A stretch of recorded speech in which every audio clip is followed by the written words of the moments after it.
हम 4.2 का प्रश्न क्रमांक 3 देख रहे हैं, ठीक है। इसका 4.2 का प्रश्न क्रमांक 3 देख रहे हैं, ठीक है। प्रश्न में कहा गया है कि ऐसी दो संख्या ज्ञात कीजिए जिनका योग 27 हो और गुणनफल 182 हो। ठीक, हमें क्या करना है, ऐसी दो संख्या ज्ञात करनी है जिनका योग 27 हो और गुणनफल कितना हो, 182 हो। तो हमारे पास संख्या तो नहीं है, तो हम क्या करें कि ना संख्या मान लेते हैं। तो हमने माना, तो हल स्टार्ट कर रहे हैं हम। हल माना कि प्रथम संख्या बराबर x, ठीक है। प्रथम संख्या क्या है हमारी, x है, इसलिए क्या होगा, तो क्या ना दूसरी वाली संख्या तो वैसे ही निकल आएगी। कैसे निकल आएगी ना, इसलिए दूसरी संख्या क्या हो जाएगी, क्या 27 माइनस x।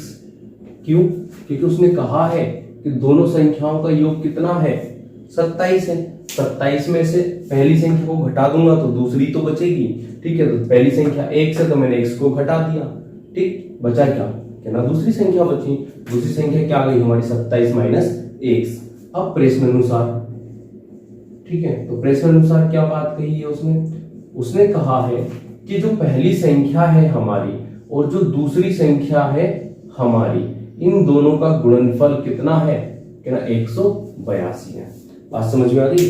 पहली संख्या x और दूसरी 27 माइनस x और इन दोनों का गुणनफल कितना है, 182 है, ठीक है। कोई दिक्कत नहीं। अब क्या करना है कि ना x का अंदर गुणा करो, तो x का अंदर गुणा करोगे तो 27x माइनस x स्क्वायर बराबर 182। x का गुणा 27 में करोगे तो 27x हो जाएगा, x का गुणा माइनस x में करोगे तो माइनस x स्क्वायर हो जाएगा, कि ना इन दोनों को उधर ले जाओ तो ये प्लस का हो जाएगा, ठीक है। तो हमें इसको उधर लेके गए तो प्लस का x स्क्वायर, ये 27x उधर जाएगा तो माइनस का 27x हो जाएगा, और ये तो ऑलरेडी वही है तो इसको तो वही रहने दो, प्लस का है तो प्लस का ही रहने दो। इस साइड क्या बचा, क्या 0, ठीक। बात समझ में आ गई। ये क्या हो गया, सिंपल हो गया हमारा, क्या बन गया, एक सरल समीकरण, द्विघात समीकरण। अब इसको सॉल्व करके हमें पता करना है किसका मान, x का पता कर ले, ठीक है। तो इसको तोड़ो दो भागों में, तोड़े तो क्या होगा कि ना पहला मैं लिख रहा हूं इसको 14x और दूसरा इसको लिख रहा हूं 13x।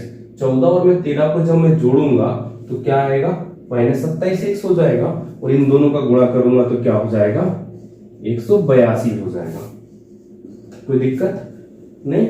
अब क्या ना इन दोनों में जो कॉमन दिखाई दे रहा है उसको ले लो, इन दोनों में जो कॉमन दिखाई दे रहा है उसको बाहर ले लो।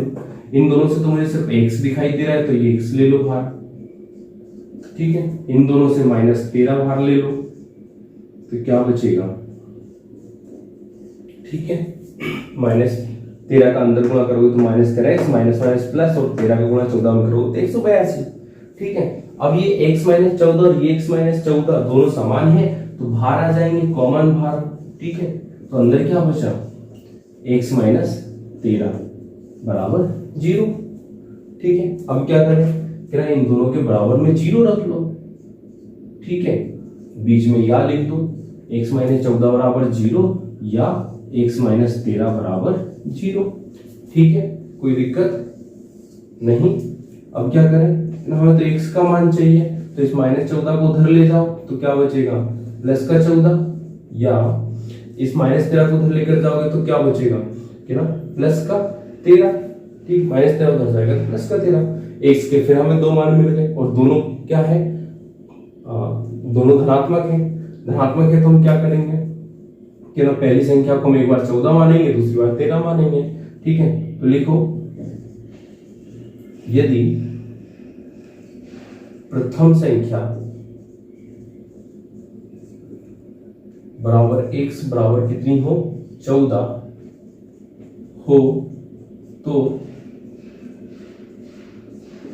दूसरी संख्या 27 माइनस x बराबर 27 माइनस 14, तो बराबर में क्या आएगा, 13, ठीक। या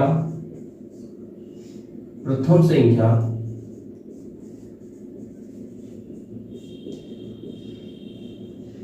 क्या है हमारी, x बराबर 13, ठीक है। तो तो दूसरी संख्या क्या होगी 27 माइनस एक्स, और 27 माइनस 13 बराबर क्या होगी 14 होगी।